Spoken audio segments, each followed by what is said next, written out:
We do have some folks today from our Alameda County Healthy Homes Department. We're very excited to have Soni Johnson come back, and she has brought with her her team, and just want to, share some introduction. She has worked with Alameda County Healthy Homes Department for over 20 years and shares her expertise from case management of lead-exposed children, healthy homes assessments, rapid response investigations and enforcement, public outreach, and more. Her background is in city and regional planning with an emphasis in social and economic policy from UC Berkeley. She has a passion for environmental justice and spends her spare time outdoors hiking or nature. The Alameda County Healthy Homes Department is nationally recognized for combining health, environmental, and housing professionals to create a comprehensive approach to improve the health and safety of all people within their homes. So please join me in welcoming Soni Johnson and her team today. Thank you, Soni Johnson, for joining us today. Yeah, thanks, Catherine, for inviting us. It's always a pleasure to come back to First Five and your audience. I want to say that I do have the best team in the Bay right now, especially since the Warriors haven't been living up to their championship status. Our team has actually taken on the best of the West currently. So, with that being said, what I'd love to do is have my team members introduce themselves, and we'll do it a quick little popcorn style just so that you're familiar with each one of us before we present. And let's start it off with Marilyn. Hi, everyone. Thank you so much for having us. My name is Marilyn Biding. I'm a public health nurse with our department. I'm also the community outreach nurse and nurse case manager. We'll go to Morgan. Hi, good morning, everyone. My name is Morgan. I've worked for the county for about 5 years. Currently, I'm a community outreach worker, and I do in-home consultations to help identify lead hazards, as well as other projects. Thank you. And Yvette. Good morning. Thanks for having me. My name is Yvette Martin. I'm also a community health outreach worker here for Alameda County Healthy Homes Department. I'm also a EPA lead certified safe renovator. And I have been with the company for about 3 years here at Healthy Homes. The progress I have been doing for the last 25 years in this work here with community services.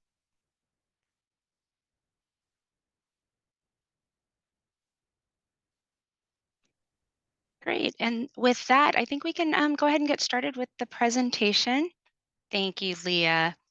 Okay, so we were here some years ago and we did a presentation called The Essentials of Healthy Housing.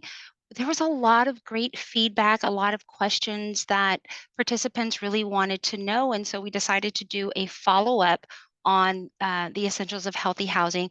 The full training is a little bit longer. It's probably a 4-hour training. And if participants are actually interested in learning more about the 8 principles, we can always come back, or we can do them in small chunks like what we're going to do today. So for today, we're actually going to focus on two principles of healthy housing because we're going to be addressing seasonal concerns. So the winter weather, the rains that actually affect health and housing. Next slide, please. And so our learning objectives today, by the end of the presentation, you should be able to name 2 principles of healthy housing. Those are because we're going to be focusing on 2. So you should be able to name 2. We'd like for you to be able to identify 2 potential lead hazards in the home environment. Name 2 health conditions that may be impacted by housing or housing conditions. And then describe 2 simple steps that can be taken to improve housing conditions that may contribute to disease or injury. So with all of these learning objectives, we're going to provide you information and resources along with tools to be able to learn to answer all of these questions. Next slide, please. So for those of you that aren't aware of who we are or don't know us, we are Alameda County Healthy Homes Department. We're actually part of the Community Development Agency. And we also house the lead poisoning prevention program. A lot of you may know us from lead poisoning prevention, but our mission is actually to prevent lead poisoning, but also to promote health and safety in the home. We're one of the only, well, we're one of few multidisciplinary programs in the whole nation where we actually combine health, housing, and environmental all under one roof so that we can provide a more comprehensive and holistic service to the residents of Alameda County. And then we also offer free grants and other free services so that people can have a healthy home. Next slide, please. So our department was established as the lead poisoning prevention program back in 1991. And then in 2013, we changed our name to the Healthy Homes Department so that we can encompass more housing, health and housing issues that affect a lot of the people in Alameda County. Some of the things that we provide is we do case management of lead poisoned children. So we do have public health nurses in our office. We do community outreach and education. We also provide training. A lot of the training is EPA certified training so that if you are planning to do the work or if you are a rental property owner, then you can have the necessary training that's required by law. Our department has also given away in the way of free grants over $1 million in maintenance repairs and property improvements. And we currently have grants that are available. And towards the end of the program, we'll discuss what some of those grants are. We offer lead hazard reduction services. Basically, what that means in a nutshell is if you live in an older home that's built before 1978, you have chipping or peeling paint, lead hazards. We have funding to help reduce those lead hazards or eliminate them. And then we also do healthy homes interventions and consultations. And so that's another free service that we provide where we will come into your home and do pretty much a health and a safety assessment of your home. Next slide, please. Okay, so now that I've told you who we are and what we do, I want everybody to know the importance of why we're here and how we can actually help your clients and the public.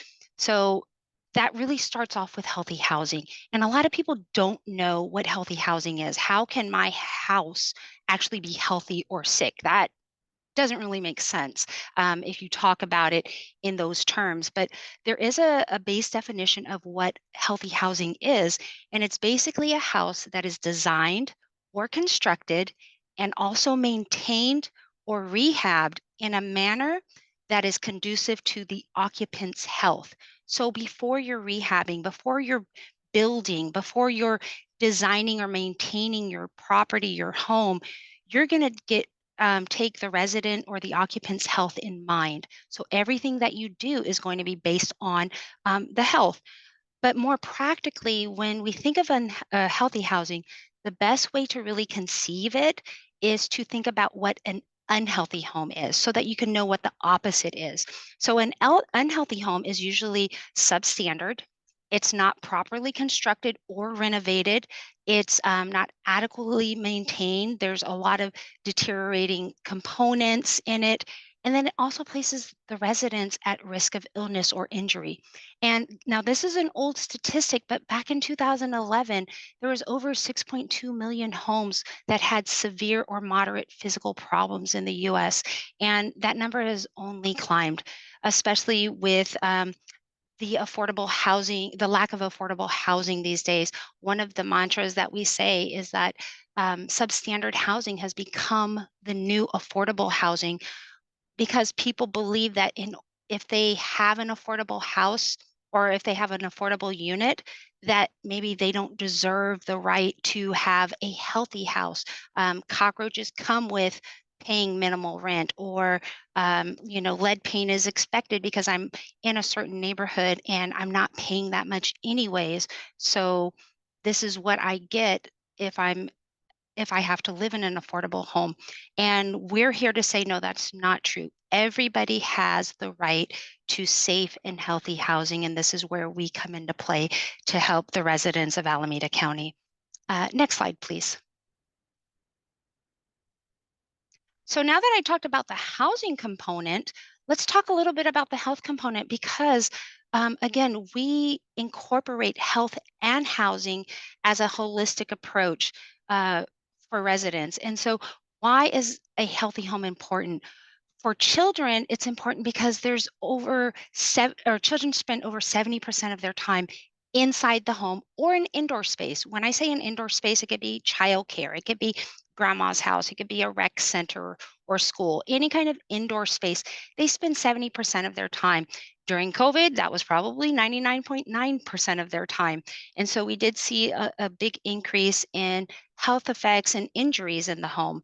But what we want people to know is that housing affects health, both directly and indirectly. It could be a physical health effect, such as a trip and a fall, a burn. It could be chemical, um, bleach, or even lead, which is it's a chemical toxin. There's biological exposures, such as germs, diseases that are carried in through pests and rodents, and then psychological factors. If a home is too cold, or if it's too hot, it will affect you mentally, as well as physically. And so there's a lot of reasons why the health of the home is important to the occupant. Next slide, please. And so HUD and EPA has established the 8 principles of healthy housing, and this is what we basically go by. In order to understand the 8 principles of a healthy housing, they are based and established from health and habitability and safety standards. And so if you can ensure that each of these 8 principles are met in a home or met on a property, then we can pretty much give it a clean bill of health where it'll let the owners or let the occupants know that your home should not cause any type of health issues based on housing standards or housing conditions. So I'm going to touch on the 8 principles really quickly. The first one is keep it clean. Keeping it clean means keeping it dust free, keeping it rodent free, maintaining it, and then keeping it dry. We're actually going to go into this one a little bit. It means reducing moisture intrusion, reducing wetness, reducing humidity so that it prevents things such as mold from developing. Keeping it pest free. Pests carry diseases. Pests do actually a lot of things. So maintaining the property or ensuring the property is pest free. That's actually a habitability standard. It's a code violation if there are rodents and the property owner does not make an attempt to get rid of those rodents. Keeping it contaminant free, that talks to lead poisonings, to different chemicals, VOCs in the home. Keeping it safe, that talks to trip and fall hazards, electrical hazards, shaky stair rails, accessibility. So that's keeping it safe. Keeping it ventilated, making sure that the house is not so closed up that there is not an airflow. So some days when there's wildfires, you want to keep that outside air out, or if you have a lot of stuff going on inside, you want to make sure that you can keep the property ventilated. So that's another principle. Keeping it comfortable. Now, that's part of keeping it thermally controlled, and that deals with the current climate change crisis that we're going through. We're having extreme hot summers or very, very cold winters.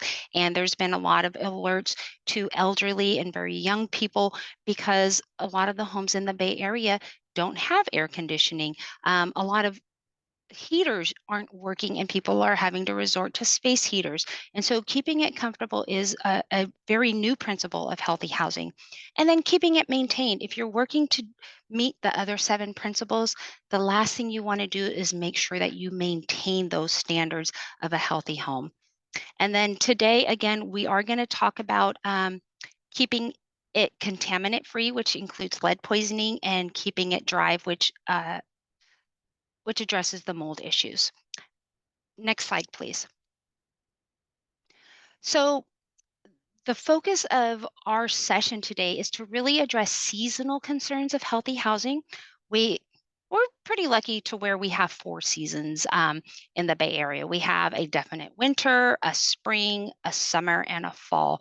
A lot of our weather hovers around 60 degrees year round, but we do have things such as rain and extreme heat, wildfires, things of that nature. And so each season, it causes residents to face specific housing concerns. And so, with the climate crisis, a lot of times people think of tornadoes or floods or hurricanes or wildfires act that completely devastate a home or gets rid of it. But what we're talking today about is more slow onset events. So examples of extreme heat or extreme cold, what can you do to ensure that elderly people are not going to, um, faint or have repercussions from the weather conditions. Extreme rain, and if that rain is coming into the home and creating mold, what can we do for this wet weather season? And those considerations are what we're going to be dealing with for the winter elements. Next slide, please. And then the next thing, one of my colleagues, she's going to be talking about mold, and I'm going to be talking about lead. I'm going to give a quick introduction to lead, and then some of the issues that we would be dealing with during the winter months when it comes to lead and lead paint. But there's a lot of commonalities between mold and lead, and some of them is that they're both found in the environment and they're naturally occurring in the environment. They're found indoor as well as outdoor. We have lead in the soil, we have mold in mushrooms outside. But when they are inside, they pose a higher risk to occupants, and they also pose serious health risks as well. And so the best thing to do is to identify and treat these conditions early before they get out of control. So we're all about prevention. And so if we can prevent these health conditions from happening, then that's a benefit to the occupants. And then both of them, if they are in existence on the property, they're most hazardous when they're disturbed. And so you need to learn, if you do have lead, if you do have mold, how are you going to deal with it properly without exposing yourself or the rest of the household to further hazards? And then the other thing is that it's not always visible, especially with mold. You might smell it, but you can't see it. Lead is considered the silent hazard because it's found in dust, and the dust is most prevalent, and that's what poisons children the most. And so, again, I just want you to be cognizant of some of the commonalities between mold and lead as we go through the presentations. All right, next slide, please. All right, so our first focus is going to be on lead poisoning, which, let me say, is the most preventable pediatric health problem in the US today. And soon I'm going to show you how weather actually plays a huge factor on the deterioration of paint in the home, on the interior as well as the exterior. Next slide, please. So lead is a very, very common problem. And for Alameda County, we rank 10th among all 43 counties throughout the state of California for having the highest level of lead poisoned children. It's a common problem. It has not gone away. And one of the reasons why it's such a big issue in Alameda County is because over 80% of all of our housing stock is built before 1978, which means it most likely has some lead paint on the property in the home. The age of the house really does matter, though, because what we've learned is that as homes are closer towards that 1978 cutoff when lead paint was banned in residential use, then the likelihood that there's higher concentrations of lead in the home is reduced. So if your home or your property was built between 1960 and 1978, there's a 24% chance that there's lead versus a home that was built in the 40s, from the 40s through the 60s, there's like a 69, 70% chance.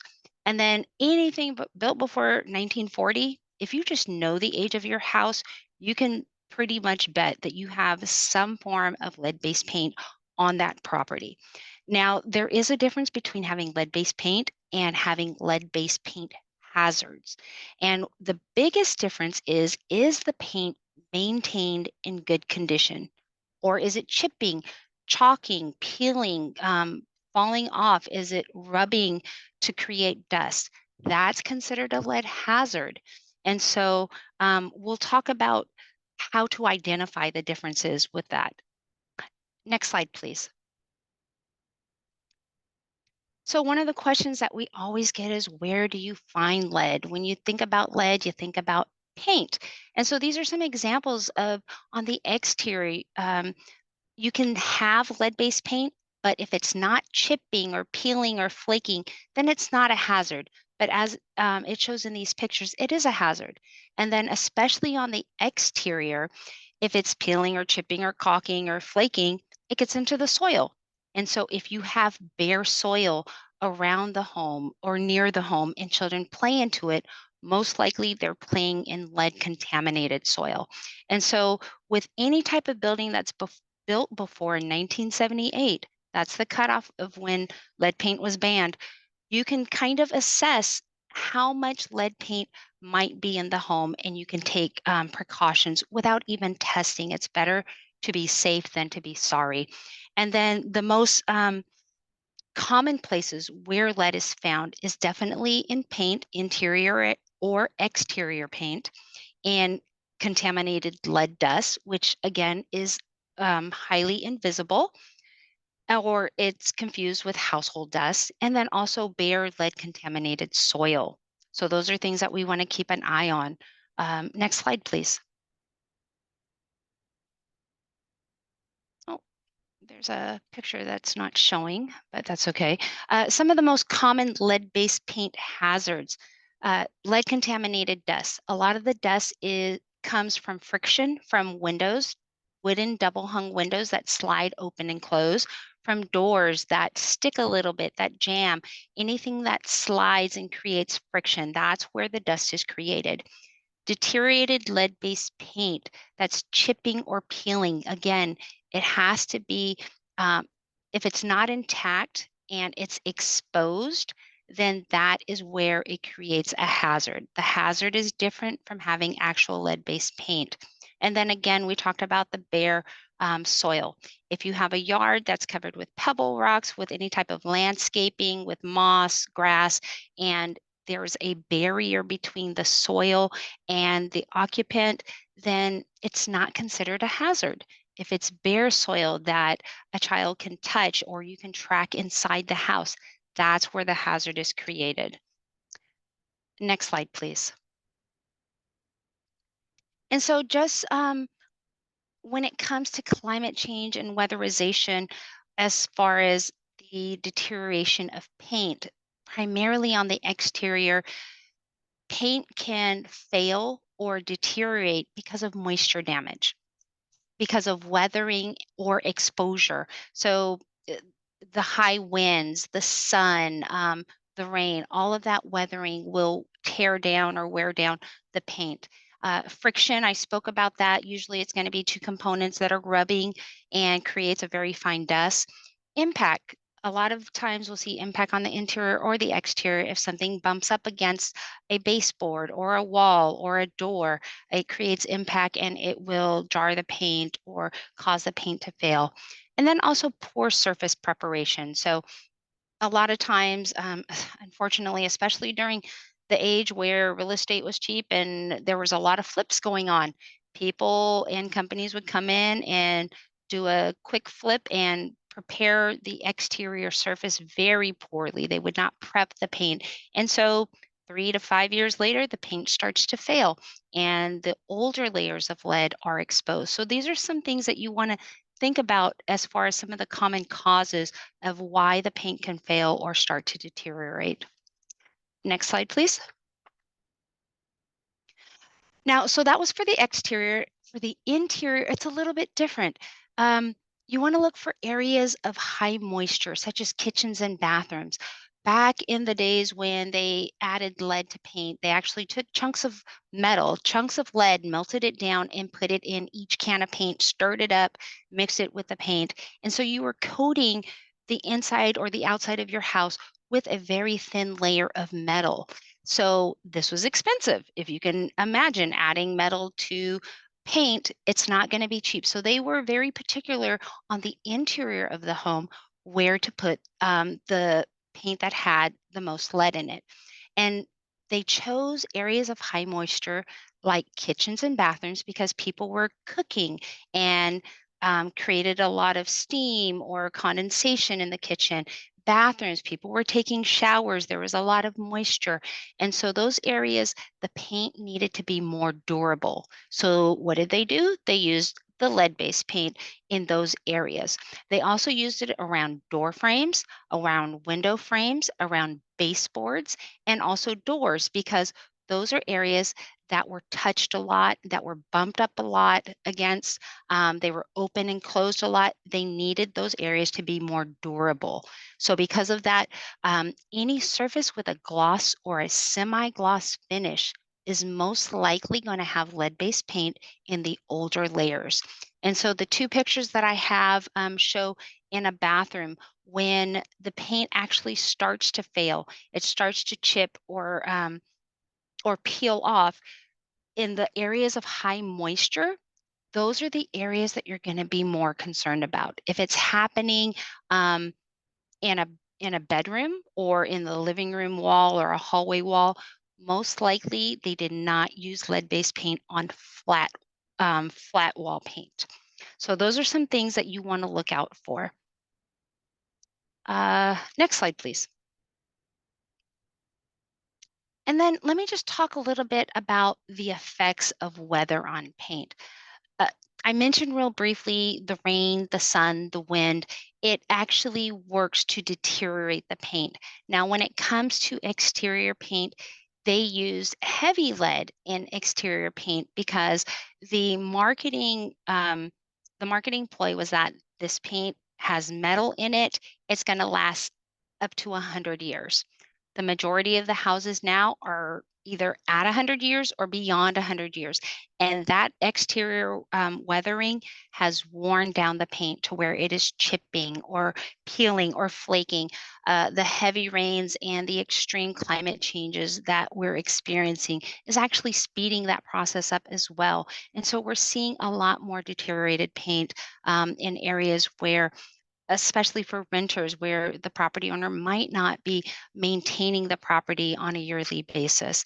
And so the effects of weather have a huge impact on the exterior of the home, but then moisture and other humidity issues have an effect on the paint on the interior of the home. Next slide, please. So I talked a lot about some of the most common sources of where lead is found, which is property based. It's from the paint, the soil, or from the dust that come from the home. There are other sources of lead that are exposing the children in Alameda County that I want to touch on real briefly.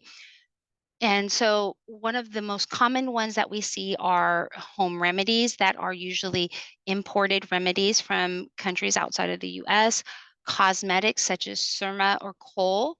A lot of them are used ceremonially for babies and Sindor as well. And then ceramics. I have another picture of ceramics or pottery that I'll talk about. But the majority of the things that are on this picture, Greta Arsacon, are some remedies to help babies with colic or stomach digestion issues. A lot of these are cultural sources that are imported into the US because they've brought them with them from their home countries. Next slide, please. Lead in food and spices. This is one of the biggest contributors to lead poisoning for Alameda County. Candy, not so much, but there was a huge recall of candy from Mexico. The reason for that is because there was lead in the soil because they had a lot of agricultural machinery that still used leaded gasoline. That leaded gasoline would get into the soil of the farms where they were making tamarind or chilies for the candies and then get into the processing equipment.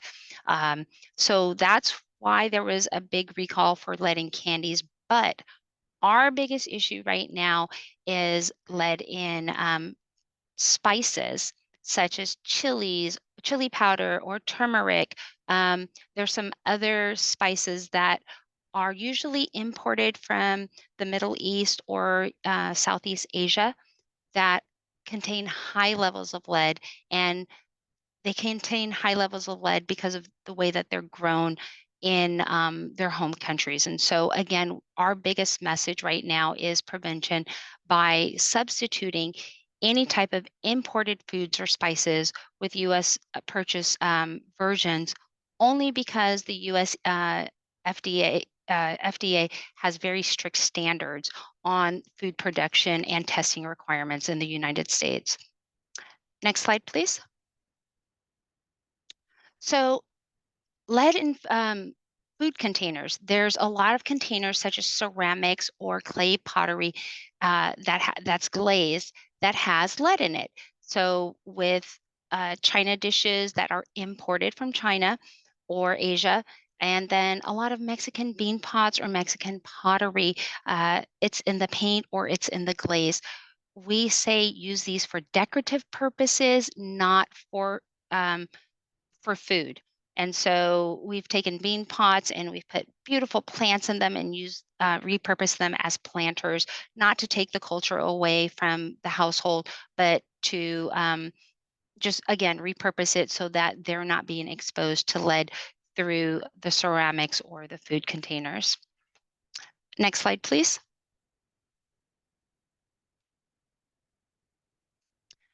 The next one is lead exposures at work. This is a very common cause. And even though we don't deal with adults with lead poisoning is possible and very common in adults that work in certain industries. Those industries could include construction, people that are day laborers or house painters. If anybody works in a recycling plant, and we have a lot of recycling plants over near San Leandro, Davis Street. Car mechanics, they still deal with lead and batteries for car mechanics. Gardeners, because they're dealing with the soil. If they're dealing with the soil from older homes, that's also a cause of work exposure. And so if somebody that you know, a family member or a client that works in one of these industries, our advice to them is to make sure that they take their work clothes off before they come home, and then wash their clothes separately, because we've had a lot of lead poisoning cases where children were exposed due to residue from family members that they brought home on their clothes. Next slide, please. Lead in toys and jewelry. So there was another big recall. And again, all of the items that I'm talking about are all imported toys or jewelry. A lot of the items can be found at in vending machines, gift shops, discount stores like the 99-cent store. They're imported from other countries that don't have the strict lead regulations that we have in Alameda County. And so you want to be very careful of the jewelry, especially the cheaper jewelry, if it feels to be a little bit heavier, brighter colors, because lead is a metal. They added it to toys or jewelry to make the colors really pop and make it, make it stand out. They also added it for the pliability of lead in to soften the plastic. So there's a lot of plastic toys that have lead in them. And so one of the things we want to say is, due to the big toy recall that we had back in the late 90s, is that if you have any hand-me-down toys, those are going to be the ones that you should be most suspicious of. If you go to the flea market, you want to be suspicious of those as well, only because those toys could possibly be older versions that have lead in them. Next slide, please. Okay, so lead in water has been a super big issue. Thank you, Flint, Michigan. But in Alameda County, water is not a common source of lead poisoning. So, of the many lead poisoning cases that we have never found water to be the direct source of poisoning. The water that comes from either East Bay Mud or Alameda County Water District, it is tested every 2 years. It's enhanced with minerals to reduce the lead. And then the other thing is, Alameda County is currently removing all the lead service lines. They've removed, I think, 80 or 85% of all lead service lines throughout Alameda County, and they have about 15% more that they do need to remove. These were put in right after World War II, and they're in the process of removing all of those. When they do remove them, there might be a chance for some settlement to get flushed into the home. However, we do have a standard where if you flush your water for, I think it's like 10 seconds, run it cold, and then you can actually drink it because all of that sediment has been flushed through. But again, one of our biggest messages is that water is not a common source of lead for our county here. All right, so I've gone through a lot of the sources of lead, and before I continue, I want to do a real quick Zoom poll. And Leah, if you can send the poll out, the question is, which of the following is not one of the 8 principles of healthy housing? Keeping it dry, keeping it clean, keeping it ventilated, keeping it pest-free, keeping it pretty, keeping it safe, keeping it contaminant free, keeping it comfortable, and keeping it maintained. So I've snuck one principle in there that's not actually a principle. And so I want to see if I can catch some of you to see if you were paying attention. I know there's 8 of them, but when you think about healthy housing and what can affect the health of an occupant if you're doing it right, is this going to promote good health or is it not going to promote good health? And so I think we have, let me see, we've got 36%, 87% of participants have answered. Gosh, you guys are really, really good. All right, let's go ahead and share the results. And it looks like everybody, nobody was stumped. Oh my gosh, keeping it pretty. So one of the things that we say, because we do offer grants and funding for people to fix up their home and to reduce lead hazards, we will deal with a lot of issues to help fix the property so that it is safe and healthy. One of the things that we can't fix is ugly. And so I'm actually taking that from a colleague of mine because we will make it safe, but we might not actually make it pretty because instead of repainting the whole house, we might just paint the areas where there are lead hazards. So that's just something to keep in mind. And so with that, that is my lead piece. What I'm going to do is hand it over to Marilyn, who's going to talk about the health aspect of lead and lead poisoning. Thank you. We'll swing it to I'll swing it one more over. All right, so we're actually going to do one more poll. Leah, do you mind putting that poll up, please? All right, so the question is, can you tell which child has lead poisoning? We have lots of options here. When you guys have a chance, please go ahead and pick your choice. Perfect. All right, so 50% put all, and that is correct. So I'm going to go to the next slide here to kind of touch a little bit more on that. So the thing is, lead poisoned children do not look sick. Many things affect how a child's body handles exposure to lead, such as age, nutritional status, the source of lead exposure, the length of time in which the child was exposed, and if there is any other underlying health conditions that the child may be dealing with. Now, it is important to know that we might not be seeing symptoms as clearly and immediately, like a cough when you're sick. However, when it comes to lead poisoning, the child's body can still be in distress even though we might not visibly see it. All right. So when we say that the body may be in distress, it can be through a multitude of ways. Lead poisoning can cause damage to a child's brain and nervous system. It can significantly slow down growth and development. Lead poisoning can also lead to learning and behavior problems. And lastly, hearing and speech problems can also occur. Now, the effects from lead poisoning can be more noticeable when a child starts going to school.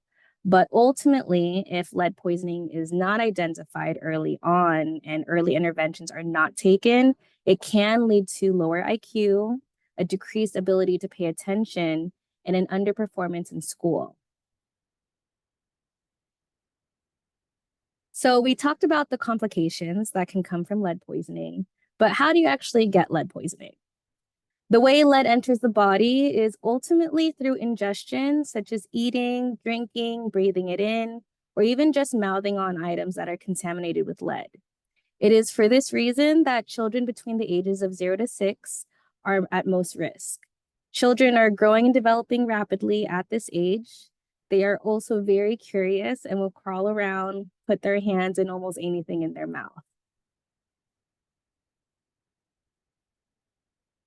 There are certain populations that are at higher risk for lead poisoning. So again, infants and toddlers, they put everything in their mouths.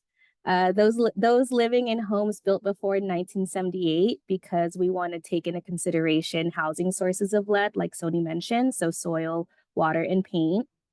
Individuals living outside of the US that could be exposed to environmental hazards or cultural sources.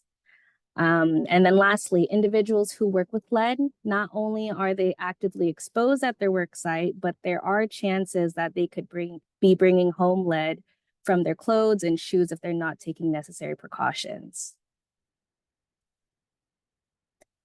So to find out if a child or adult has been exposed to lead, you need to get a blood test.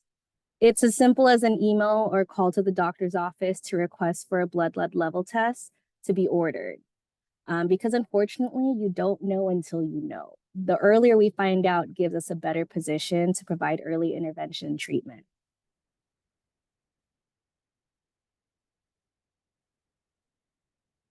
Now, there are a few ways that we can help support a child who is lead poisoned. First and foremost would be to remove the source if possible. Now, if removing the source is not doable, we can still try and figure out ways to contain the source. Second would be a huge thing for parents and guardians. They play a huge role with this because nutritional support can significantly help combat lead poisoning.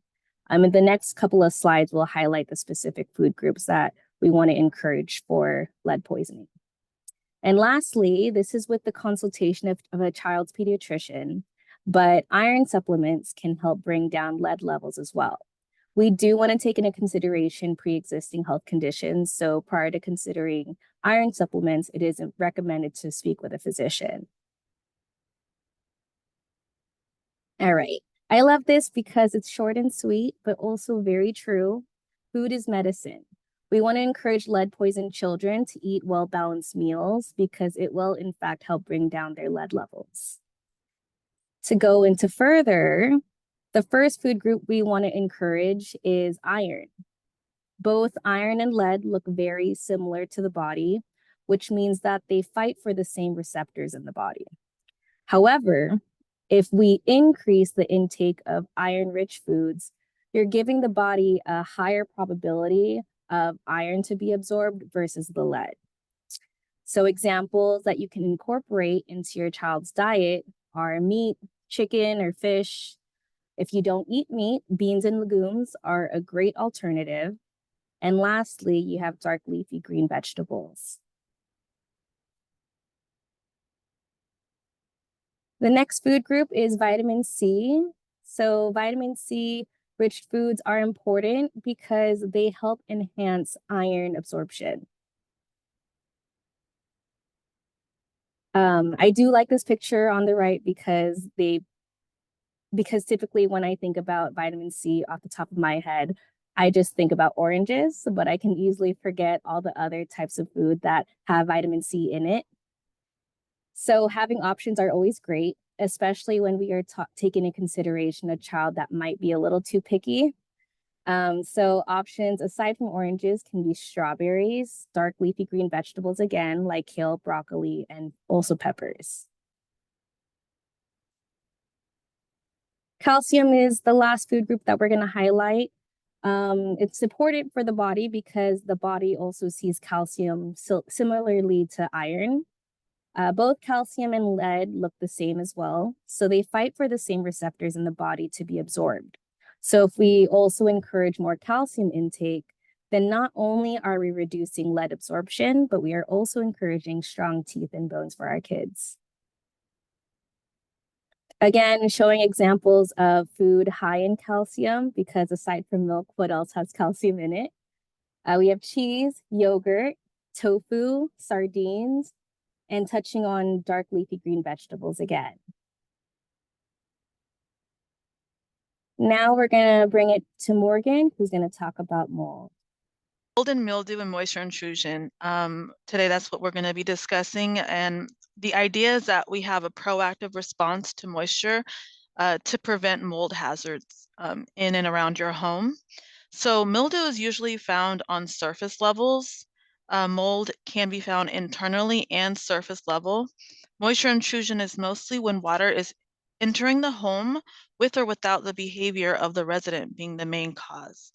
Being proactive to address issues with mold and mildew before it becomes a major problem is the most important thing that we can do to help prevent mold.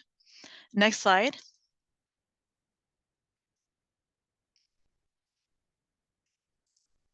So the first thing we see here is pictures of what is mold and mildew as well.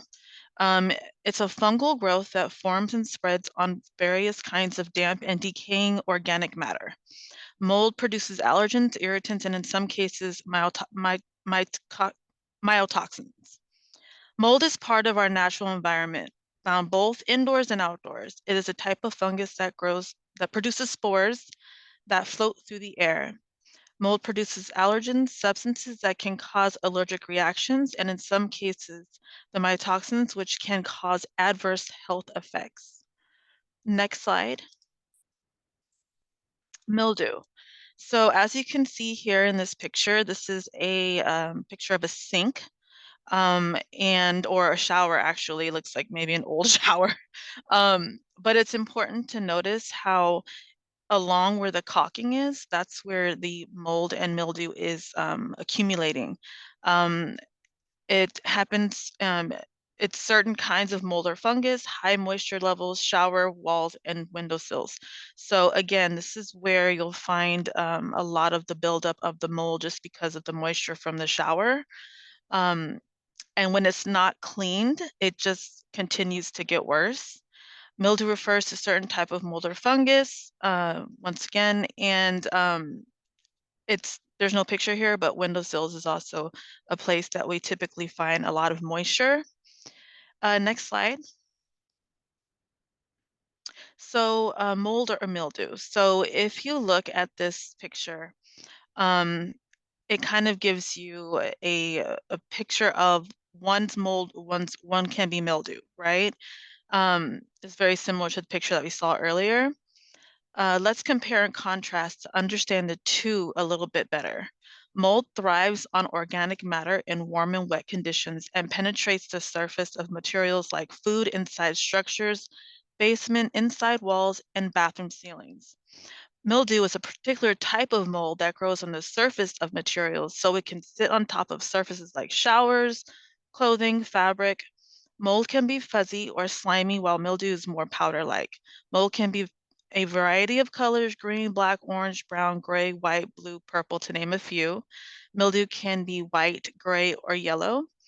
Lastly, to note about the two is that while mildew is considered surface level, mildew can worsen and start to develop internally and become a worse type of mold. Next slide.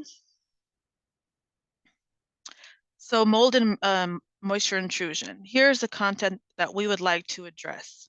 during this presentation: how to identify mold, what causes mold, where is mold commonly found in the home, what is moisture intrusion, preventing moisture intrusion, and how to address mold hazards safely.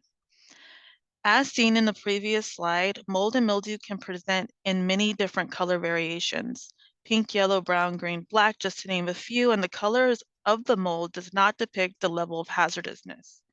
Mold can be hazardous to certain populations regarding the color variation. And next slide. So moisture control, preventing water intrusion and condensation in areas of the building that must remain dry. Here you'll see a picture of a window that is closed and has a lot of water condensation happening in the corners. That'll eventually start to build up at the bottom, and you'll start to see different color changes due to the mildew and mold that's happening. Limiting the areas of a building that are routinely wet because of their use. So places like bathrooms and kitchens, spas, janitorial closets, and drying them out when they do get wet. It's fundamental to controlling the moisture levels in your home and to have proper functioning of any buildings. To be successful, moisture control, excuse me, does not require everything to be kept completely dry. Moisture control is adequate as long as vulnerable materials are kept dry enough to avoid problems. This means the building must be designed, constructed, and operated so that vulnerable materials do not get wet. It also means that when materials do get wet, the building needs to be managed in such a way that the damp materials dry out. Simply wiping down the areas that have moisture or opening windows to provide airflow are small but effective ways to manage moisture control. And next slide. So one of the challenges that we find in working and seeing a lot of homes is overcrowding. So what happens is obviously it's really expensive to live in the Bay Area. So we have multiple families that come together in a single single family unit, and are creating a lot of condensation with just their breath, and with keeping windows closed and too many warm bodies in one closed place. When too many people share a room, then it is higher probability of mold occurrences. In the winter season, there are more people using heaters and keeping windows closed. The exterior walls are cold and the interior temperature is warm. This creates condensation, also known as moisture. This also makes the room warmer just by all the warm bodies and breathing. Many homes that we have worked with have multiple families living in a single family unit due to the high cost of rent. So keeping the unit properly temperature controlled is really important if you do have to have more people in one room. Next slide. So here you'll see a thermostat set to 70. It's important that 70 degrees is like a sort of like a neutral temperature in a home. So it's not too hot, and then it's also not too cold. So you can keep that neutral temperature, one, for being comfortable, but two, so that we don't create more heat in the home that is creating moisture due to the walls that are cold. Walls of the home will always be colder than the interior, so regulating heat inside will cause less moisture, which is what's needed for mold to grow. When units are cold, other than discomfort, it can be hazardous to certain populations, such as the senior community. Next slide. Air circulation. So in the winter season, it is less likely to have windows open. This is important whether you live in an apartment or a house. There has to be adequate airflow to ensure that any moisture present in the home can air out. In the bathroom, make sure the fan is going when using the shower, and if there is a window present and it is safe to do so, open the window when bathrooms are in use. When cooking, use the overhead range that should pull the smoke out and not a fan, especially for gas ranges. Ensure you have the proper ventilation. Improving air quality is the goal. Again, touching on opening windows, turning on fans in rooms to help with the moisture, and using overhead ranges that pull and ventilate the smoke out. Next slide. So one of the challenges that we find when we go into homes is there's a concern for house cleaning. And why this is such a concern is because mold feeds off, it has to have a source to feed off of. And dust, dander, dirt, and grime is a feeding source for mold. So we need to make sure that we are encouraging families we work with, and even maybe our, families that we know, to have adequate, proper cleaning of the home to prevent some issues with mold. As shown in the picture, water has been left with soap and creating pink mold mildew. And it's also important to notice that this doesn't happen overnight. So it's over a period of time, this bathroom has not really been cleaned adequately enough to prevent mold or mildew. Pests and other household critters come from dust and debris. Regular cleaning to prevent mildew and mold growth. Contrary to proper relief, there is no need to clean with harsh chemicals to achieve the same results. Next slide. So here's another good example of what we do often see.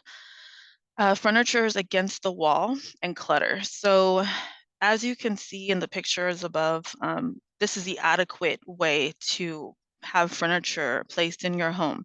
What happens when you have furniture that is not placed in a where there's a space between the wall and the furniture is that there's no airflow that happens. And so any moisture that the wall has created will eventually leave a stain of mold or mildew along the wall. And then also, depending on if you have carpets or flooring, can cause mildew to grow and mold to grow, but also carpets are even worse. And you'll see in another picture that we have an example of that. When moisture allows the wall to drop and basically stay without no circulation. So when there's a cluttered space, often in storage places such as garages, basements, attics, and clutter, if a pile creates dust, that combined with moisture can create mildew, leading to mold. And it's also a problem when it comes to keeping your home clean from pest issues that like to hide in certain places. Next slide. Okay, so this is the breakout room. In this, I guess I should have explained it first, I apologize. So what we're trying to have you do here is look at the picture and try to identify what are the issues with what you see in the picture, and then we could talk a little bit more about it, but you would do that in your groups. Thank you. Okay. All right, so next slide. Oh, I'm sorry. Let's go back to the slide. I think we were going to talk about it. What we were mentioning in our group, and I think that probably a lot of people found the concerns, is the biggest, most obvious concern is the windows, right? And the windows being closed, mildew on the blinds, mildew mold on the walls. In this picture, there was a bed that was pushed up against the wall, and that created obviously the it's actually internal at this point, right? So you could see the discoloration. And the carpet, one of the individuals that was in our group noticed that the carpet is more discolored in a certain part by the wall than it is on the other side. Again, cleanliness, dust is what's feeding, what can feed the mold to help it grow. Clutter and just overall cleanliness, I believe. If anybody else noticed anything that was possibly left out, you can put it in the chat, but I think that pretty much covers it for the slide. Next slide. So one thing that's really important is to know that our behavior as tenants, residents of homes is really a valuable factor in trying to, combat mold and moisture problems. There's again 2 factors to consider with moisture. Is it the resident's behavior that is the primary cause, or is the moisture coming from external factors only, right? So as you can see here, it's just a small picture of like the inside of a home, but my idea of what a tenant could be responsible for, or what a homeowner is responsible for, is not opening windows to produce airflow versus moisture intrusion caused by storm or flooding, right? So um, there's some factors that we really can, you know, we can actually do a lot of work in to make sure that we are limiting our chances of having mold and moisture problems. Next slide. Okay, so going through some of the locations that mold is and mildew is usually found in: bathrooms. Mildew and mold can be found on the corner tiles and on the caulking. On the ceiling of showers. As shown in the pictures, the moisture collects and due to dust, dirt, or grime, turns into mold or mildew. Even with a vent and a window, depending on how often the bathroom is used, will depend on how much airflow is needed to combat moisture issues. Sometimes vents do not work or are working to full capacity, which will allow for water to collect on the ceiling. Soap and water left without cleaning and drying can lead to mildew. This can be any color, but often with soap, it's a pinkish color. Excuse me, next slide. Okay, so another room in the house, the kitchen, underneath the kitchen sink, underneath and behind the refrigerator, and the ceiling. As you can see, there's pictures of mold happening right here, and I believe this is probably the maybe some gas range in the kitchen, tile floors, and then under the sink.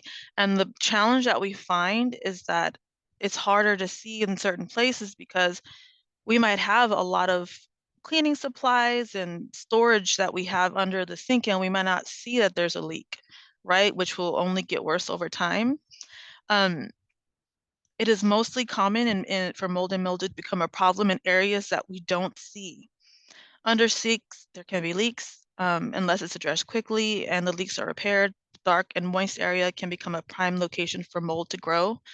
Under the refrigerator, if there is a leak, there can be possible mold hazards due to the moisture from the leak, but also the dirt, dust, and food that may have fallen. If you begin to see water near the refrigerator base, it is time to check the refrigerator for possible leaks to preserve the integrity of the tile or flooring that can be ruined by mold. If there is mold and mildew growing on the ceiling, there can be surface issue where mold is growing because of poor ventilation, but there can also be a bigger concern with mold due to a leak in the roof, or on the roof, excuse me, or on another floor in the home. Or on another floor in the home. So if you have like a 2-story home, you might be noticing some mold or changes in the color of the ceiling because there might be water damage happening in the floor above it. If there is mold and mildew growing on the ceiling, it can be surface level again. And this is known as moisture intrusion coming from the home rather than behavioral concerns of the resident. Next slide. So leaking pipes, as you can see here, this pipe is being held, I guess, together or is trying to stop the leak, but this is definitely going to cause issues with mold. Typically occurs in places such as drawers or cabinets where there's no proper ventilation. Fixing the leaking pipe is vital for many reasons: to prevent water damage, which will eventually lead to mold growth, not to mention potential for more housing issues if left unrepaired. Next slide. Floors and carpets.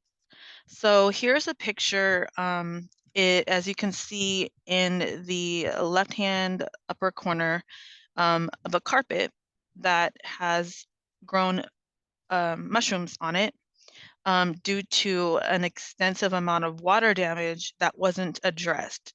And so it's my thought, and I don't know for sure, but I'm assuming that this might have come from some type of flooding or some type of water leak that wasn't addressed and was significant enough to cause this much damage. Same thing next to the picture of the carpet is the hardwood floor that is clearly having some water damage. And underneath that picture is a less like dramatic looking picture, but it's very typical to find in homes.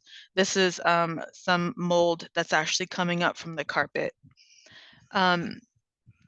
Moisture from walls and windows can create mold hazards on floors and carpets. Condensation drips down onto the floor and carpet, and over a period of time, mold starts to form. Without being addressed by allowing the carpet to dry out, the mold can turn into mushrooms. Yes, mushrooms can actually grow in your home. It requires darkness to grow, and in some cases, the mushrooms are growing underneath furniture and locations where there are little to no airflow. If mold is caused by moisture intrusion, it is not something that can be simply cleaned and wiped up. The mold now is in the carpet or in the wood, which will create the floors to be which will require the floors to be replaced, but also will require an inspection to find out where the moisture is coming from to prevent future damage. Next slide. Okay, attics and basements. Moisture intrusion can occur in these locations, leaking from roof in the attic, moisture from under the home in the basement. In basement, moisture can look white like chalk due to calcium buildup. Mold and mildew hazards are often visible, are often the visible sign that something is wrong, and this does not happen overnight. It takes time for mold to develop. Next slide. Windows. This is probably the most common problem that we see in homes. We have often older homes will have aluminum windows, or they'll have wooden windows, and that will create even more of a hazard for temperature control. So the reason wooden windows are more likely to develop mold is because there are concerns with proper temperature control that is found in aluminum windows and wooden windows.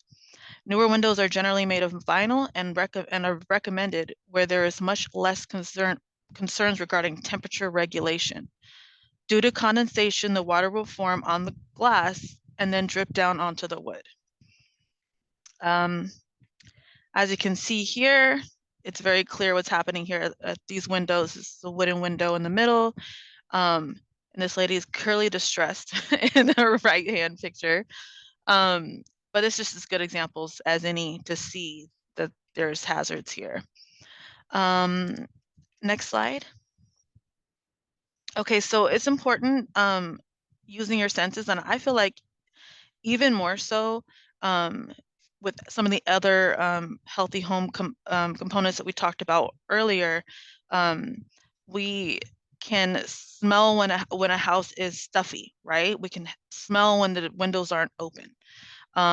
We can smell when someone's been cooking. We can smell a lot of things, and so it's really important to use your senses. Mold smells like a stale, musty, and sour smell. Look around your home to see if there are any wet surfaces, condensation such as windows that can lead to mold, and you can clean up. Where there's no moisture, such as basements, it feels cold. Consider this as well when thinking about temperature in your home. So you can see the mold, you can smell the mold in some cases, and you could feel temperature control as well. You could feel if your home is too cold, if you feel like it's too warm. And then sounds help you notice if there's leaking pipes, faucets, radiators that make noises. An example is a radiator in an old home will make a hissing sound when leaking, okay? Next slide. So what you see here is just, it's a little blurry, but what we're noticing here is the different types of ways that moisture intrusion can come into your home. Less of your as a responsibility as the resident of the home, but sometimes there's concerns due to leaking roofs that are usually have some damage from increased sun exposure in certain hot spots on the roof that will eventually start to leak. we have also the foundation. I just went to a home recently where there's a problem with the foundation, and her house is built on a slant, and she has to use sandbags to try to, eliminate the water that's now coming into her home and into her basement. And so that's a really big challenge for some people that have really older homes and live on slanted uh, locations. We find, again, cleaning out gutters is an important part of regularly maintaining your home, but also it can help with eliminating unwanted moisture intrusion, or even rodents that can hide in these gutters as well. And next slide.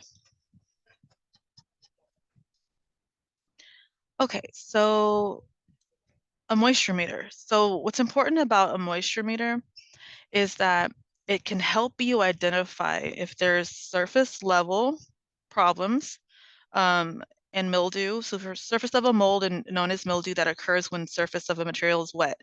And so how this is used is to identify the internal moisture concerns.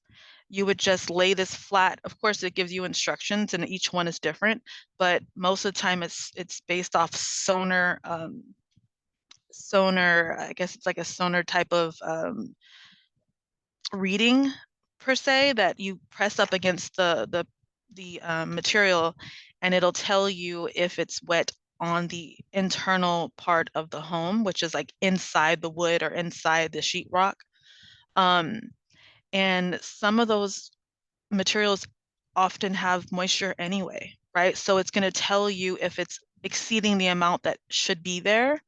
The prong setting of the device will be able to test if there's moisture on the surface level. So you would take off the top part of that and use the prongs, put it in the place you're trying to test, and it'll tell you if there's moisture on the surface level, but it will leave a mark, so you want to be careful and not just poke it everywhere. And so we can some moisture meters will allow you to set it to a certain setting for the different materials that you might be testing, because wood has a bunch of different types of wood out there. And so knowing how to effectively read it with different materials is important. And anyone can buy this and anyone can use it. So it's a really good way to try to help with being proactive when you're dealing with moisture. I guess just as a general question, and we'll just have someone, if you feel like answering in the chat, which do you think is the most difficult to address, internal or surface level moisture? That was one of the things that I wanted to just check to see if anyone had an answer to.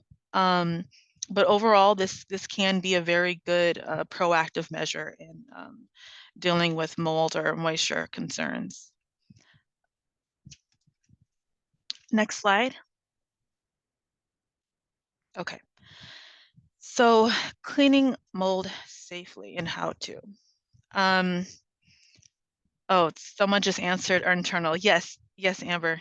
It is much more difficult to address internal issues with moisture, because then it's most likely coming from the outside of the home in, and you're going to have to probably think about hiring someone to find out where the leaks are happening.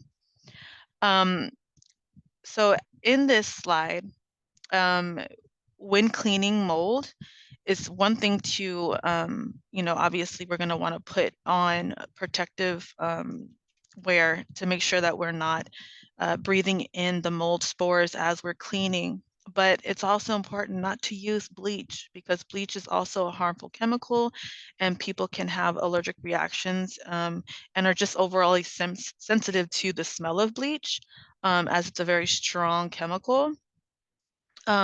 It's just as effective to use soap and warm water, but also scrub it. But if you're scrubbing an older surface, it's really important to note that you might be creating some type of lead dust if there's already deteriorated paint where you need to be cleaning the mold. So it's kind of like a double hazard if you are cleaning. Just pay attention if you live in an older home built before 1978.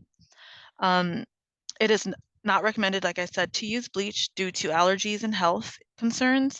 Allow 24 to 48 hours of drying time after you've cleaned the area, leaving obviously windows open if it's safe so that you can air it out, but don't paint over mold to try to combat the mold issue. That is never recommended to paint over mold. It's more effective just to clean it. And I think that is complete for me. Are we taking a break, you said, Marilyn? Sure, let's take a quick break before our last speaker. So let's take the time and moment to get up and stretch for 5 minutes, and then hop on and finish the rest of our presentation. Welcome back, folks.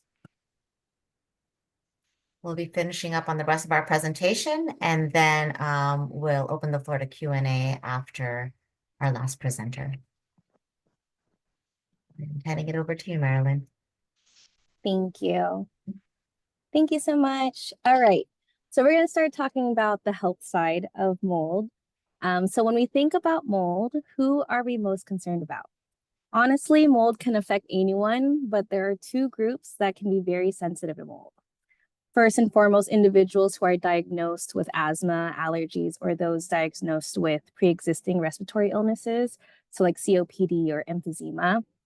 The other group would be those who are immunosuppressed. These people already have weakened immune systems, and because certain molds can produce mycotoxins, which already poses serious health threats on humans, it's even worse for those who already have a compromised immune system.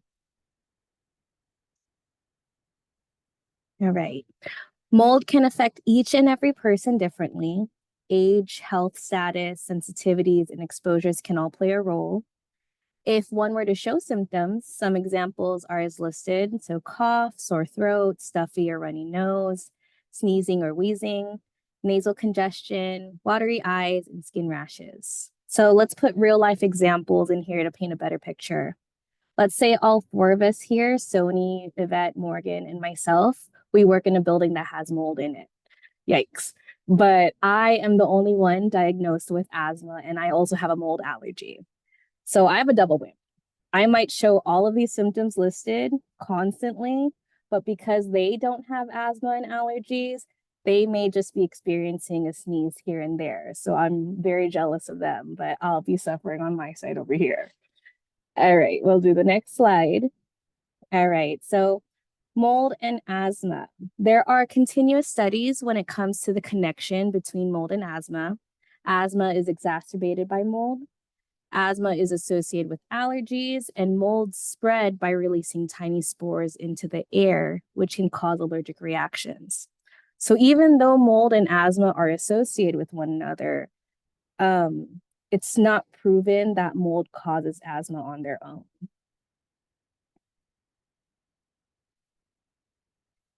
With the collaboration of a primary care physician, they might help identify if you have a mold allergy through two different ways.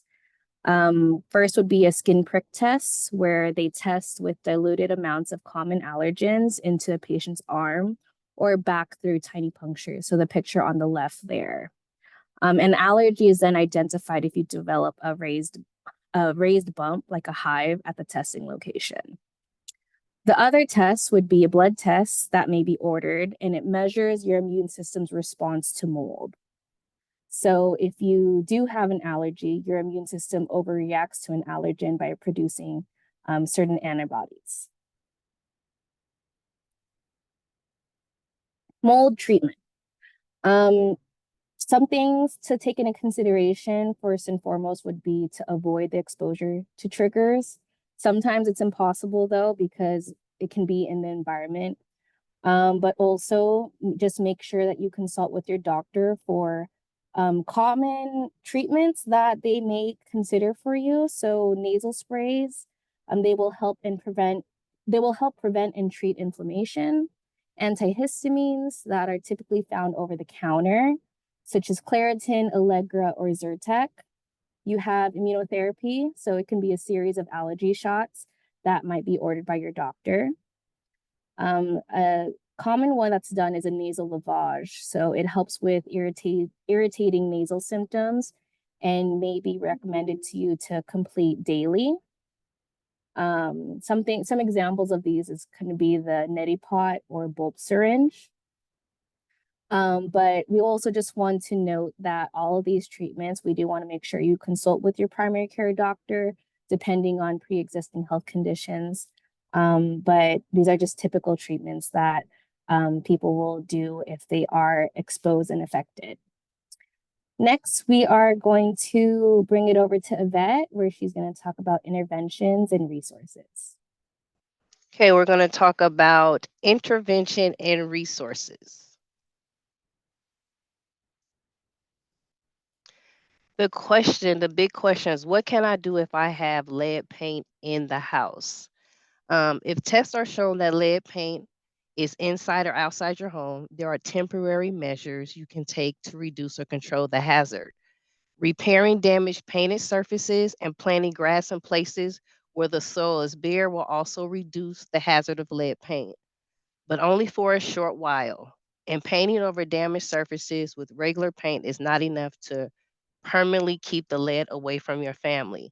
So what we want to do is immediately clean up any paint chips that you may find, keep all play areas clean, um, and keep your children away from chewing on painted surfaces.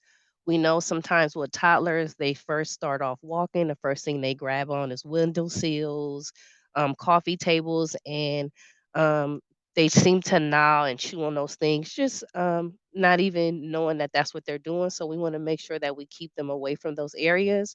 We also want to make sure that we clean and we dust all surfaces on a regular basis. And when we do that, we want to make sure that we're using wet items, a wet sponge. When we mop, we want to make sure, dust wet mop, paper towels with warm water, and make sure that we actually thoroughly rinse all mop heads and sponges after cleaning. The best thing is to use when you're cleaning things like that, to use disposable. So after you use the sponge, completely clean it, and I would dispose of those sponges. When you're coming in and out of work areas, you can also make sure that you take off your shoes before you come in your home so you do not track anything from the soil from outside or any work areas that may have had any lead. If you are rent, I would also make sure that you talk to the landlords, let them know that there is chipped or peeling paint, any deteriorating paint that may be in a house, so that they may be able to test. Can I inspect my house myself? The biggest question. The state of California recommends that lead tests be done by either a certified lead inspector or a certified lead risk assessor. Excuse me. If you use a home kit and it indicates lead, you can presume lead-based paint. The test actually doesn't provide the details that an inspection or a risk assessment gives. Excuse me, will give you complete accuracy of where lead is, or if if the lead is hazardous, or if it's contained. And you must get confirmation from a professional. How to stay safe? Think dust. You want to avoid disturbing lead paint. It is very important to maintain your home through routine maintenance. Once you recognize, repair, and remove potential hazards, identifying small problems and taking action. To completely remove lead paint hazards and protect your family health, you need to hire a certified lead abatement contractor. Permanently removing lead hazards then require either removing the paint or sealing or enclosing it with special materials. And that's where you get a certified contractor who is certified in lead, and they will take the precautions to keep the lead, dust, and paint chips out of your house while they are making the repairs. This right here is just a picture just to show you how to clean up. There's just three main techniques we want to use. Top down, make sure it's inside to out. The HEPA vac, as well as you wash and then HEPA again to make sure you keep the dust particles from flying in the air or being tracked through the home. And then you want to take the wastewater and pour it down the toilet. Here's also just showing you different steps of how to clean with the cleaning solution, wringing out contaminated water, and making sure you thoroughly rinse and clean the items that you have used. Again, the best things are disposable items. When work is done, we want to make sure that you work wet and work clean. Work wet, it minimizes the lead, dust, and debris from flying around. Work clean, you want to keep the dust and debris inside the work area and to clean as you go. So to make sure things are taped off properly while you're working and you have items covered just in case some of the lead spreads. I mean, excuse me, some of the dust and debris spreads. Make sure the work area is properly covered and taped off, and it keeps everything in that enclosed area that you're working in. This right here is a picture of inadequate PPE. In this photo, what you see is a worker, and he just has on a mask. He's not properly covered, and this presents a risk and safety issue as well as health. So in this picture, this is what you'll see as what we consider unsafe practices. You see the first two pictures where the worker is not wearing any protective PPE gear. His gloves is not, he does not have gloves properly on his hands, and the items he's using also does not have a HEPA vax. He's scraping and removing paint and is going all over. And if you jump to the third photo, you see now he's on lunch break. Again, he didn't have his hands covered or the proper PPE. He's eating lunch. As the day has progressed, he's going home. Now this is a picture of him and I would say his child, his daughter, and now he's playing and touching on the child. And as you can see how easily lead dust and how this can actually spread. Not really realizing that if his hands was not covered, thinking maybe he washed it or whatever just went on and that it didn't spread. So to avoid ingesting lead, do not eat, drink, or smoke while working. Clean up carefully before leaving the work area. Dispose of your coveralls and remove from your clothes and with the helper filter vacuum for cleaning. Shower as soon as you can so you do not spread lead dust around your home or elsewhere. Again, when you are outside doing these things, we ask people to make sure that you have the proper PPE, have the full dress up on. If you can have booties. But the biggest thing to stop from lead being spread and the dust being spread is to have disposable items or make sure that you take them off correctly and preserve them so they will not be spreaded as you in and out your home, out your car, or even to there when you walk in, you can the dust is falling. It can contaminate soil as well. I know we ran through a few pictures, but this one right here, can you identify the unsafe practices in this photo? So if anyone can see some of the things that right here this individual is doing that is improper. So I'll go ahead and so right here you can see the unsafe work practices. He has a tool and he does not have the proper, he doesn't have the HEPA. So again, this he's scraping the paint, removing the paint, and it's just all over the air. It's flying. You can also see that he's on this ladder unsafely, not correct on a ladder. He doesn't have on the proper PPE clothing at all. And he's not the items are not covered up properly. The tree is half covered. The side of the building is not properly covered. So you always want to make sure that your worker and the person that you hire is making sure that they're using proper PPE.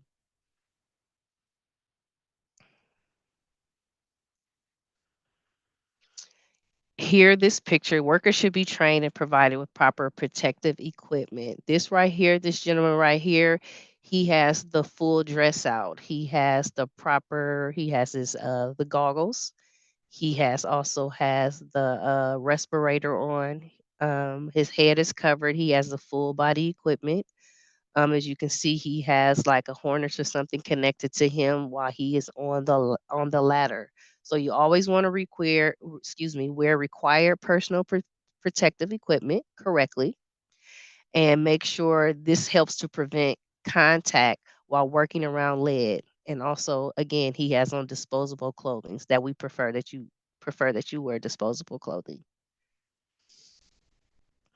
And right here's the code enforcement. So at any time, you might have neighbors that's on your block, or you see people in the neighborhood that it has hired contractors or painters. You want to make sure that you see them using the proper PPE, or the fact that the areas is secured and covered.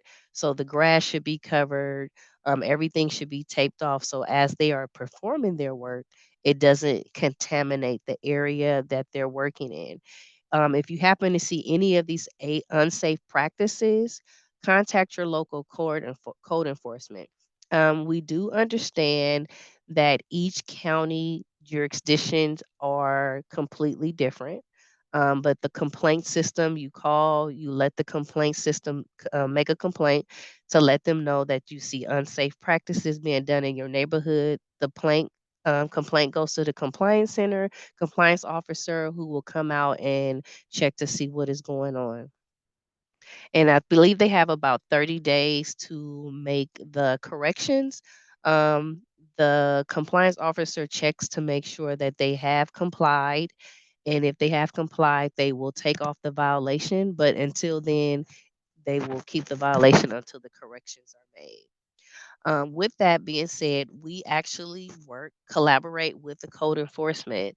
So that brings me to my next slide, where the code enforcement, they take the complaints, but they also share with the owner or the tenant, letting them know that, hey, we have funds and grants that can help you with your repairs. We do understand right now it's been a hard time for everybody coming out of pandemic, as well as the eviction moratorium. So funds are scarce for everyone. That owners, just because you're owner, you might not have the means to make sure that you're able to keep up your property. That is where we come in. Our first grant, and this is I'm going into our resources. Our first grant we have is a homeowner minor home repair. Um, and with this minor home repair, for one, the owner must live in the home because it's a owner occupied. The owner grant in Oakland is 24.99. The max in the other urban counties is 3,000, and that would be Albany, Dublin, Emeryville, and Newark, as well as the unincorporated areas of Alameda County. Um, we do go by income qualification. For example, a two-family household considered low income to qualify for our grant one is 89,000. As long as you're not over the 89,000, you're okay with the 80% of the medium income. Some of the repairs that we do, that falls up under the minor home repair, would be plumbing or electrical repairs, things like the smoke alarms, grab bars, and also other accessibility aids. And here's just a quick picture where you're able to see some of the things that we do, a visual. Also, if there's a toilet that's a short toilet, we replace it to make it higher. We can change locks on doors as well, replace door locks, the grab bars, replace the too short toilet. Also install GFCI outlets in the kitchen or the bathroom, replace leaky water heaters, and also replace thermostats. This is basically just the intake process to give you all just a example of how the process works. It's a simple thing, just firstly an intake over the phone. And based upon the intake, intake call, preliminary eligibility is determined and appointment is scheduled. Appointments are usually scheduled 3 to 4 weeks out, and after the approval phrase can take additional 2 weeks before the work authorization can be sent out to the contractor. Then it depends on the contractor's schedule. So once we connect the contractor with the tenant or the owner of the home, they will converse with one another and schedule what is best time for them to meet up with the contractor so that they can be able to be on their property for the on-site visit. Then the housing specialist monitors, so that you will be assigned a housing specialist who will monitor the whole process. And this is a person that you'll be in contact with if you have any questions. The housing specialist will monitor the contractor's turnaround to make sure that they're staying on task and that the assignment is going to be encouraged to be a timely completion for the project. And after the process is completed, there is a warranty for 1 year that is included. Other services we have here at Healthy Homes, we have the lead hazard control. This is for us. Also, we consider low income and for houses that are pre-1960s. And this would be a owner occupied for children for a homeowner that has a child that is under 6 that actually spends a significant time at the home.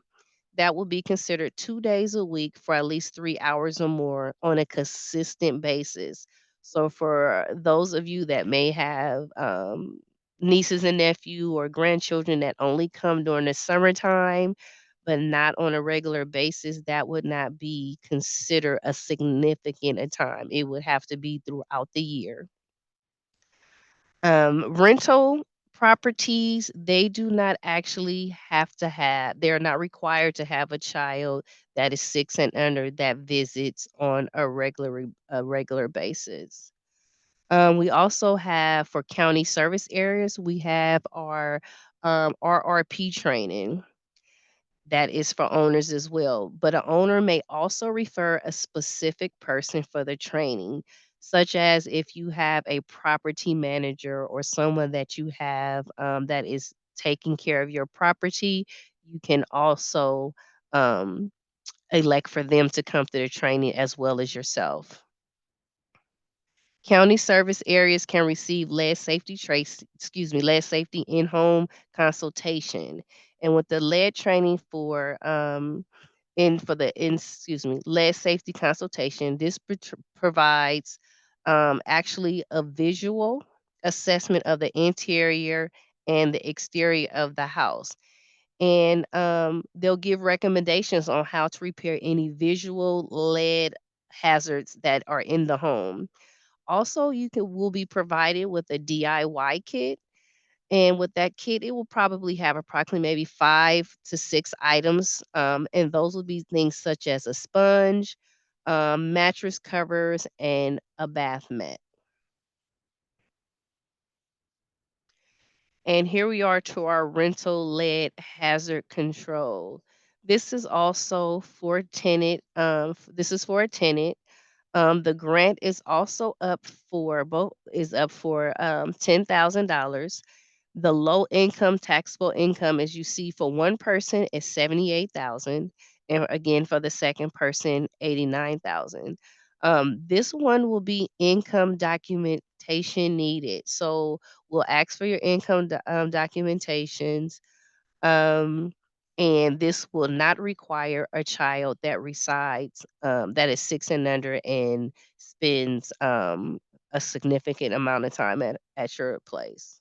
Excuse me. With this one, we do ask that owners are willing to make a 3-year commitment. And with the 3-year commitment, after the work is done, we just ask that the unit that has been fixed and has been repaired, we do ask that the owner commit to allowing that location to be eligible for low income family and for a child that is 6 and under to be in at home. Now, it doesn't mean that if no one rents the place or that you don't have a family with low income, they're not coming. No one is asking to be listed and no one is taking your apartment over. So we don't ask that, oh, because, you haven't rented to a person that's low income or child under 6, then you can't rent. No, we just want to show that you did your due diligence. Let us see a posting, whether it's a Craigslist or anything that you're showing that you're making it available. Once you have done that, that's fine. You will be able to rent who, your regular market rate if you choose, though. With the lead hazard control, this one for homeowners, again, for the child that's under 6, this one we will go by your income as well on this one, and it would be for, homes that are built for pre-1960.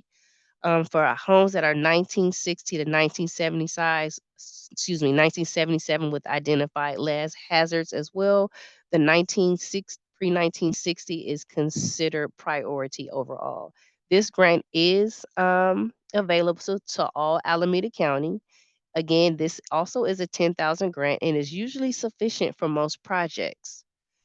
For renter units, the income is based on the tenant's household. So if you're a renter, we look at the renter's income, not the owner's income for this program.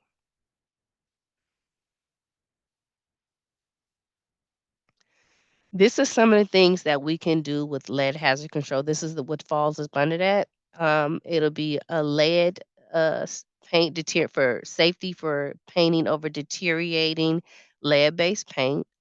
Again, it doesn't necessarily mean that, hey, we're coming to paint your whole house.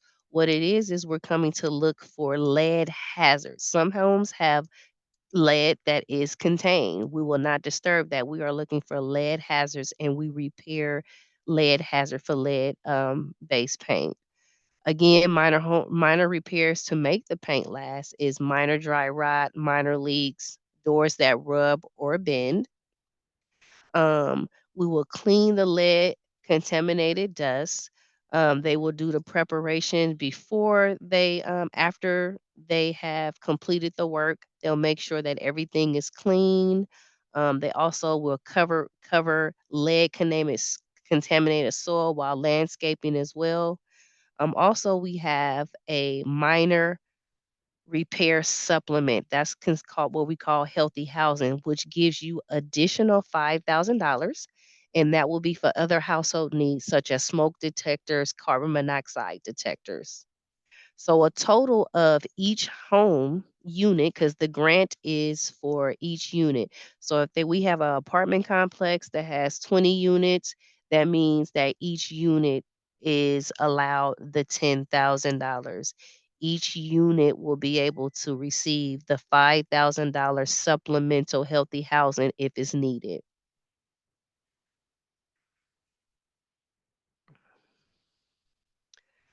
And with that, again, just to reiterate, the $10,000 grant per unit for lead household control. What it includes, we'll do the lead testing before and after the project. We'll actually have a person that comes out to your house with the housing specialist. They'll do a walkthrough for the interior and the exterior of the home, as well as any bare soil. The next process will be to do a bidding to qualified contractors. All of our contractors are qualified and lead safe contractors. Um, Again, the 5,000 grant is for non-lead housing repairs. That's where we call it the healthy housing supplemental money. Also, those things again is like similar to minor home repair. Again, with the smoke detectors and carbon monoxide detectors. Your housing specialist will be assigned to the project, and this is the person that you will be in contact with. They'll start from the program and make sure that your project is also completed to the end.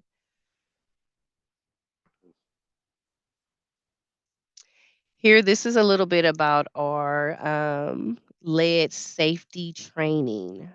Actually, again, who was eligible.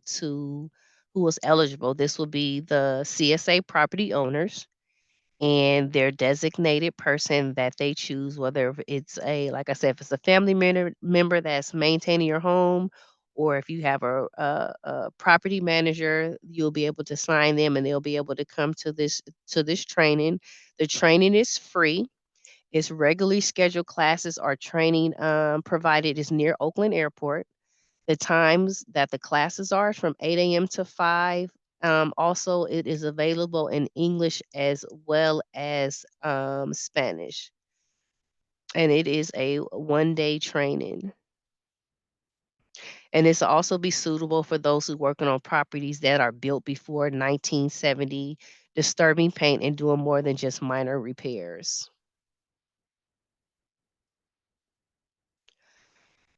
Here is a locations for Alameda County. This is showing where you can dispose of hazardous waste. These are the addresses. There's also a toll-free number at the bottom that you may be able to jot down, and you can speak with them as far as dumping any hazardous waste at these locations. And at this time, this concludes our presentation. And we have time for any questions. Actually, thank you so much, Yvette, for presentation. We are at time, actually a little bit over time.